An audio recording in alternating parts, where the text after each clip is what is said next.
Philadelphia and CBS Sports NBA analyst Noah Bono. And Noah, after hearing the report from Chris Mannix, how much responsibility, if any, does Jason Tatum bear in this trade? I don't know that he bears an amount that's like worth kind of diving into until he speaks. Like, this is the biggest issue I have right now with how this has been handled and gone down is that we haven't heard from Jason Tatum. Like, does his mouth not work? Does his fingers not work? Does his phone not work? Can he not put something out? Like, it's a little bizarre to me that throughout this entire process, going back to when Jaylen Brown made those initial Twitch stream comments and made the remark that, we're going to get Tatum on the stream with us, like, and made it seem like everything was okay between those two guys. And for Tatum to never go on the stream, appear on the stream with Jaylen Brown, and then to never say anything publicly, I think the silence says a little bit more than I'd like it to about where these two guys' relationship is at. And that's unfortunate because these guys have played their entire career together and obviously won the championship, 5 conference finals. We all know the accolades of what these two accomplished together in, the most storied organization in NBA history, the Boston Celtics.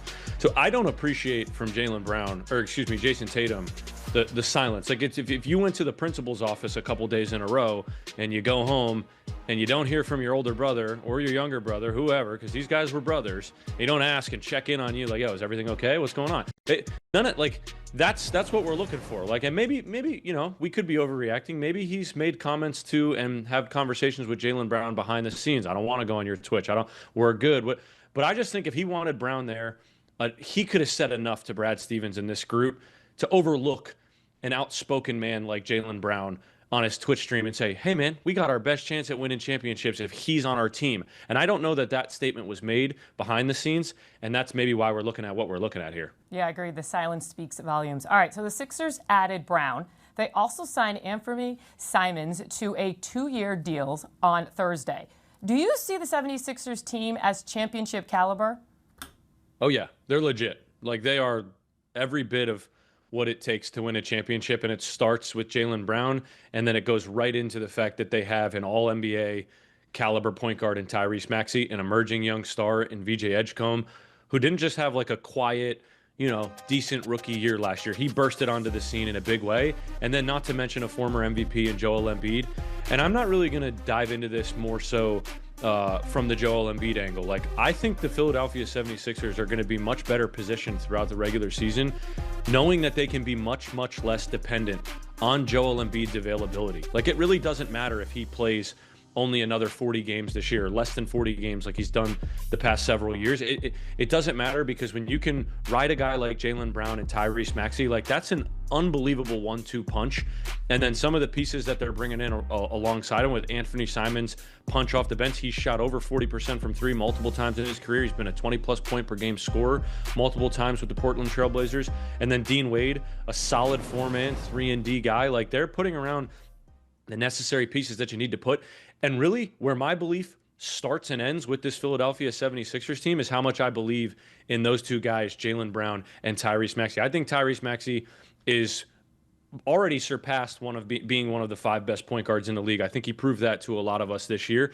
And then Jaylen Brown, man, I can't say enough good things about what he did on the basketball court, and I can't emphasize enough how many more people should also focus on what he's doing on the court and take a step back about all the conversations about him off the court. It's becoming too divisive, and unnecessary.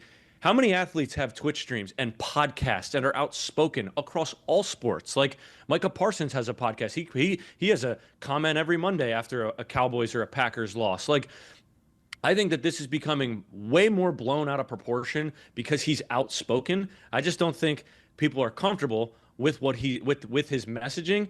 And I think they got to rear back from this conversation about Jaylen Brown, the Twitch streamer, and focus in on Jaylen Brown, the basketball player, who was arguably one of the 5 best players in the NBA this year on the basketball court, leading a Boston Celtics team to a 2 seed. Had no business being a 2 seed this year. It was because of him and a little bit of Joe Mazzulla ball, but it was mainly because they had that guy all year. So I really like what the 76ers to do this year in an Eastern Conference that is becoming much more balanced, much more heavy with stars in it, with Kawhi coming over, Giannis moving to the Heat, the Knicks still being alive. I mean, it's going to be a lot, but I just think because Jaylen Brown is there, they have so much to give with his durability. Reminder, he's played 142 playoff games over his 9-year NBA career. That's ridiculous. Some people don't even play in one playoff series. So his durability is just one of the main things that you can rely on more than anything. All right, so the 76ers may not be done. There are reports that they're interested in a guy by the name of LeBron James. Do you see James moving east to play in Philadelphia? Personally, no, but I also don't know LeBron James, so I can't necessarily say that I'm going to be speaking accurately with my speculation. I just think that everything you know about LeBron, or we've heard about him and read about him and seen of him, he wants to play with Steph Curry. He's made that known. He's won 2 championships with the Miami Heat, went to 4 straight NBA Finals, and he's already done 2 stints in Cleveland, Northeast Ohio. He's from Akron.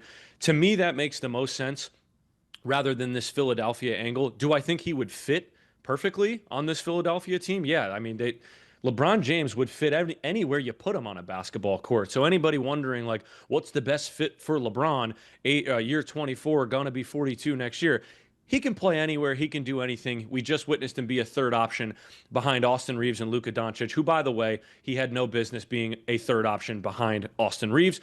And that's part of the reason why he is no longer a Los Angeles Lakers, among other things. So I don't know necessarily, though, that he would move into Philly. He does have an interesting relationship with Jaylen Brown, given Jaylen Brown's Summer League comments a couple years back about his son, Bronny James, stating, I don't know if Bronny's an NBA player, and LeBron addressed that, but he said that they're in an okay spot. I think it would have less to do with that and more to do with, is Cleveland a better fit for me? Is Miami a better fit for me? Do I want to go play next to a 2-time MVP and in Giannis in Miami? And the only other thing is, like, the storybook ending in Cleveland makes the most sense, but the only way that storybook ending makes sense for LeBron is for them to not give the handshake agreement money that they promised James Harden, who opted out of his $42 million player option. That money should go to LeBron. That team is in good position. They won 60 games 2 years ago. They went to an Eastern Conference Finals this past season. What needs to happen is that money needs to just go to LeBron. And all this, like, he doesn't care about the money and he'll take the vet minimum. Him and James Harden do not work together. And that's not a LeBron thing. That's just a James Harden thing. He doesn't play defense. Donovan Mitchell doesn't play defense. LeBron is much, much beyond his defensive prime years, that it's a clunky fit. And to promise James Harden money and then tell LeBron to take the pay cut, who's better than James Harden in every single way imaginable, doesn't really sit well with me. So I'd opt for Cleveland. I know the question was in regards to Philly, but I still think Cleveland's the best spot if you can sign him and do something else with James Harden. I'm not going to tell you what to do with James Harden, but it'd be LeBron over James Harden if it were me. Does James Harden really fit with anybody at this point? All right, we're only on day 3 of free agency, and there's still plenty of moves to come. Thanks, Noah. Appreciate your insight, my friend. Thank you. LeBron James is reportedly in no rush to make a decision on his next team. James' 8-year tenure with the Los Angeles Lakers, highlighted by a championship run in 2020, is set to come to an end. Stay tuned.